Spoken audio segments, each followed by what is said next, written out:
নিজের অপূর্ণ স্বপ্নটা মেয়ের মধ্য দিয়ে পূরণ করতে চেয়েছিল সুমিতা। মেয়ে হওয়ার আগে বাপের বাড়ি থেকে নিয়ে এসে পড়ে থাকা হারমোনিয়ামটার রোজ ধুলো মুছত, সেই সঙ্গে মুছত নিজের স্বপ্ন পূরণ না হওয়ার যন্ত্রণায় চোখের জলটুকু। সংসারের জাতাকলে তার নিজের সমস্ত স্বাদ জলাঞ্জলি দিয়ে সংসারে সবার স্বাদ মেটাবার যন্ত্র হয়ে গিয়েছিল সে। দেখাশোনা করে বিয়ের সময় সুমিতার গান শুনে শ্বশুরবাড়ির সবাই খুব গদগদ ভাব দেখালেও বিয়ের পরে সংসারের সমস্ত কাজ সেরে সন্ধ্যাবেলায় গানের চর্চা করতে বসলেও শুনতে হতো, ওই যে শুরু হলো, এখন ঘণ্টাখানেক আ আ করে তারস্বরে চলতে থাকবে, নয়তো কি হবে আর গান করে, মুজরো করবে নাকি? এমন বাঁকা কথা শুনতে হয়েছে অনেকবার। আরও সমস্যা হলো, গানের আওয়াজে নাকি সুমিতার কলেজে পড়া ননদের পড়াশোনার ভীষণ রকম ক্ষতি হতো। শাশুড়ির টিভি সিরিয়াল দেখতে অসুবিধা হতো।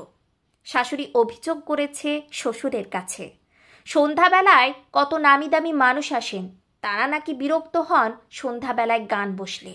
দুপুরে গানে বসলে তখন ঘুমানোর সময়, সকালে তো কাজের ব্যস্ততা, ভোরবেলাতে বসলে হয়তো কুরুক্ষেত্র বেঁধে যেত।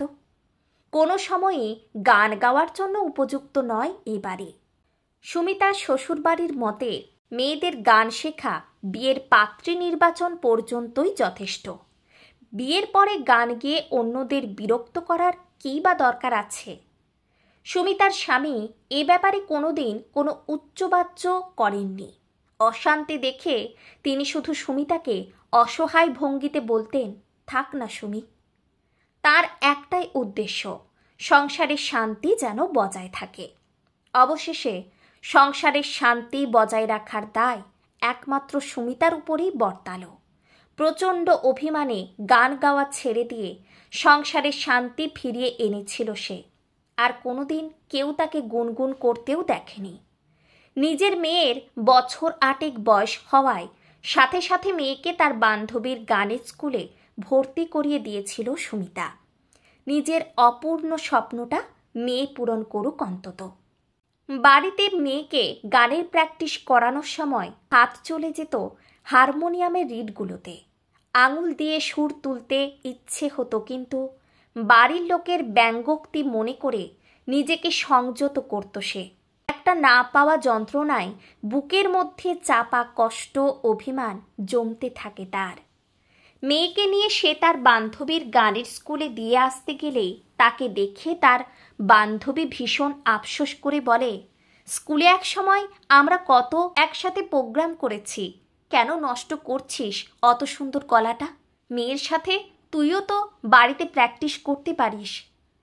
বান্ধবীকে সে বলতে পারে না তার মনের কষ্টটা।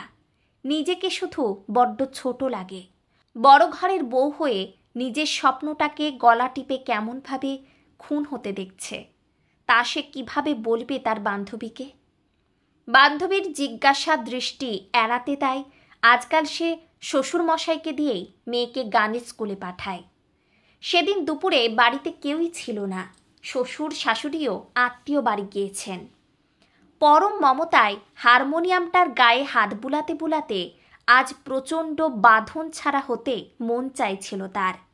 হারমোনিয়ামে সুর তুলে একটার পর একটা অনেক দিনের না গাওয়া গানগুলো গাইতে শুরু করল সে। অনেক দিন পরে আনন্দে আবেগে চোখ জলে ভরে যাচ্ছিল তার। কখন যে মেয়ে তিন্নি স্কুল থেকে ফিরে এসে দরজার কাছে দাঁড়িয়ে একমনে তার গান শুনছে বুঝতেই পারেনি সে।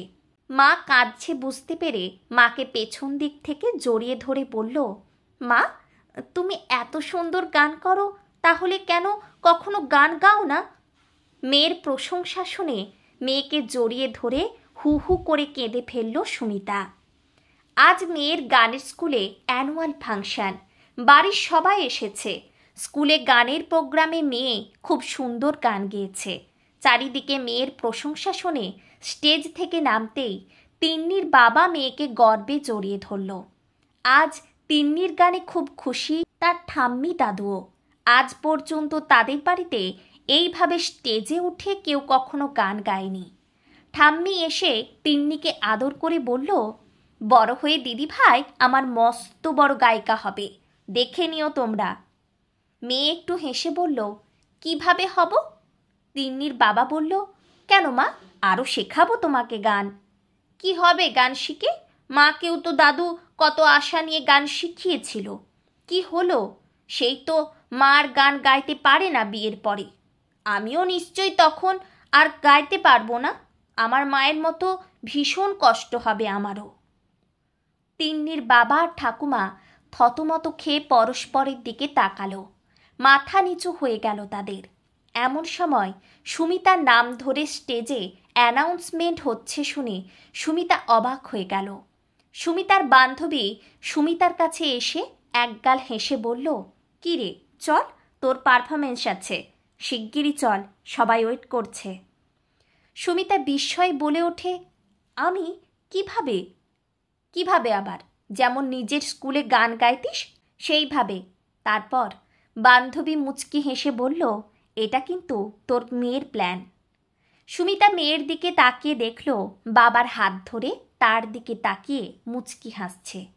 এমন সময় সুমিতার শাশুড়ি সুমিতার কাঁধে হাত দিয়ে বলল, যাও বৌমা। শাশুড়ির কথায় ভীষণ অবাক হলো সে। সুমিতা সত্যিই ভালো গান গায়।